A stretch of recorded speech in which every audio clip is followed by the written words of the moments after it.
Hello everybody, welcome back to the channel. If this is your first time here, welcome. A little bit different format video for you today. I'm thinking about starting to do some more voiceover type videos. Let me know how you like it down in the comment section, especially if you have been around the channel for a while and you've seen the other kind of videos that I do. So today we are talking about the Riton Tactix 5 Tactix 1-10x24 LPVO. Now, before we get into the optic, if you'd like to support the channel, there are a lot of ways to do that. You can become a member. You can shop through the shopping tab on my website through the affiliate links that I have linked there, and it absolutely helps out the channel. But the most easiest and free ways to do so is to just hit the like, share, subscribe button, and hit that notification bell if you want more videos from me. Sharing is awesome, and I appreciate everybody out there that does it. Let's get into the optic. Starting with some quick specifications, it is a 30mm tube with a 24mm objective lens. First focal plane, which is very nice. I do prefer first focal plane over second focal plane.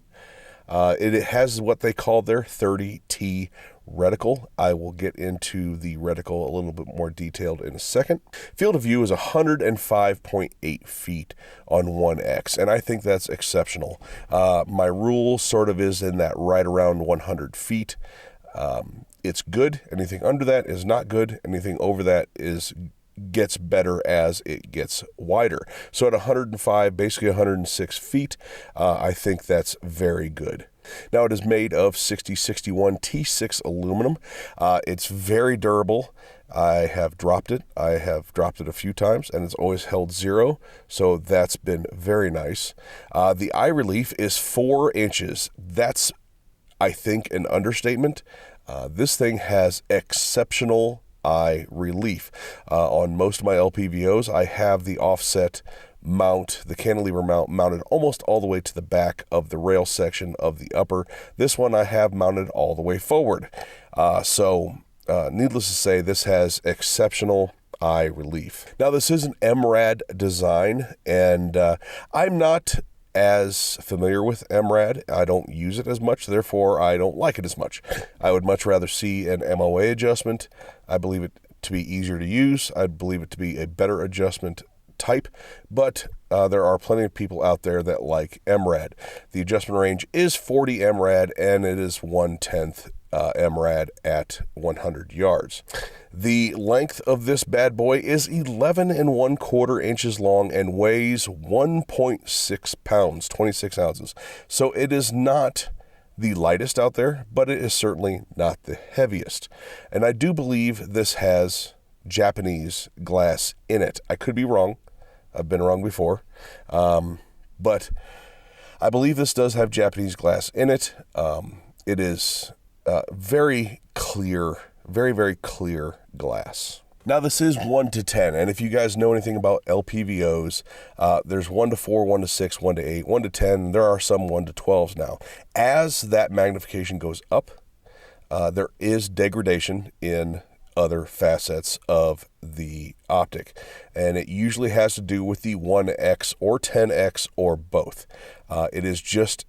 It's getting to the point of almost too wide of a magnification range to really be able to put the quality in the view through the optic at both 1 and 10. Something has to give somewhere. This is why 1-6s and even 1-8s are so popular, because the clarity and quality of the image is very good throughout the magnification range. This is not specific to Riton. It is all 1-10s have some degradation somewhere, and this does as well. And in this case, it is at the 10x. So before I get into 10x, the 1x is very, very usable. No fisheye that I can, no appreciable fisheye that I can really think of or see. Very good color quality, very good glass clarity. Now that 30T reticle is very, very fine at 1X. You do get used to it.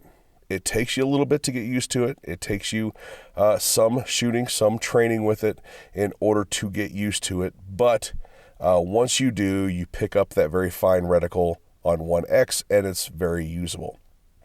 Also at 1X, it has very good exit pupil. So right around 7.2 millimeter is the exit pupil at 1X, which means it's more than double the size of your human pupil, your eye pupil, which means that you have a ton of room to move your head around. The eye boxing doesn't start happening right away, and you are able to use the 1X in a lot of different sort of weird body positioning and head positioning. Now you get up to 10X. 10X, the glass quality, the clarity degrades a little bit. However, the reticle is very nice.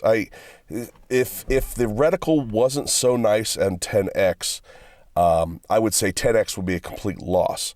But the reticle is super usable and very nice at 10X. However, it does drop it down to a 2.4 millimeter exit pupil, which means it's actually smaller than your human pupil, and you have you really have to be steady, employ phenomenal fundamentals, and really be rested to use 10X for what it is. Again, this is nothing new for a 1-10 or 1-12. They do degrade somewhere. In this one, it just happens to be at 10X. However, again, if you are rested, if you are in a supported position, and you can get squarely behind the optic, it is usable. It's just very hard to use otherwise. Now moving to the mount. The mount is very sturdy, aluminum mount. It has a couple of recoil lugs built into the bolts that hold it down.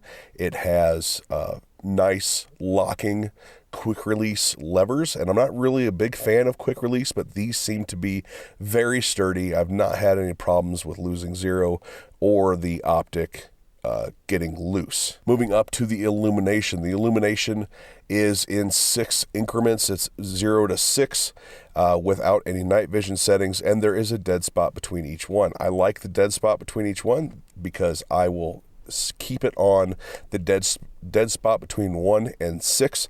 That way I can either in a low light turn it to 1, or in very bright or in brighter settings I can move it to 6. With that said, it is not bright enough to really use during the day, the middle of the day. It is a dusk, sunset, lower light illumination, and not really usable during bright sunlight hours. However, being an etched reticle, I don't find that to be a big deal. And I've said that about many LPVOs, that with an etched reticle, do you really need illumination? In various lights, sure. In various lighting conditions, sure. But for the most part, no. Now the turrets are protected with removable cups, removable caps. They are O-ring sealed, and the turrets have very fine, very nice, very clicky adjustments. They are very close together, but it is not hard to hit an individual one. You're not going to find yourself blowing past your setting because they're so close together. They have a very good, definite stopping point at each one. So the diopter is very easy to use, very smooth, doesn't take a whole lot of oomph to get it to move, and does the job very well. The magnification ring has 2 placement settings for the throw ring that comes with it. You can unscrew it and put it on either spot. It has a little bit more than 180 degree throw, but it is very smooth. Doesn't take a whole lot of effort to move it, and I think it works extraordinarily well. So my experience with this is that I have about 2,500 rounds on this optic on 2 different rifles, and it has performed well. Again, for a 1-10, 1-10s have issues, have degradation issues somewhere in it.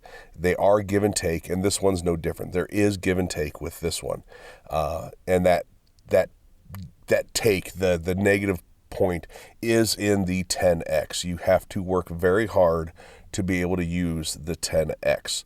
However, again, the reticle is super usable at 10X. A very, very nice reticle at 10X. I just wish that the exit pupil was a little bit bigger, more around that 3mm, 3.2, 3.5mm at 10X, just to make that a little bit more usable. But I have used this in lots of different conditions, in lots of different body positionings. I think the 1X is phenomenal. Again, 10X is kind of hard to use. It doesn't seem too heavy, especially, it doesn't seem too heavy even though I have it all the way out on the front of my upper rail. The mount is very nice. No problems with it. Overall, I think this is a good optic. So I can't tell you the price of this optic. Just know that we have left the budget price range with this optic, but it is not as much as other optics out there. It's about the third of the price or so as some of your bigger name optics, and it's about 3 times as much as some of the budget optics out there. And that's all I can really say about it, because YouTube doesn't like it when you give prices.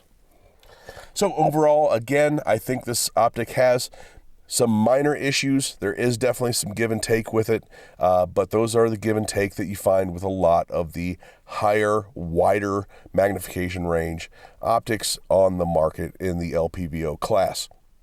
I would like to thank Riton for sending this out to me. I will put a way, maybe possibly, to find them in the pinned comment.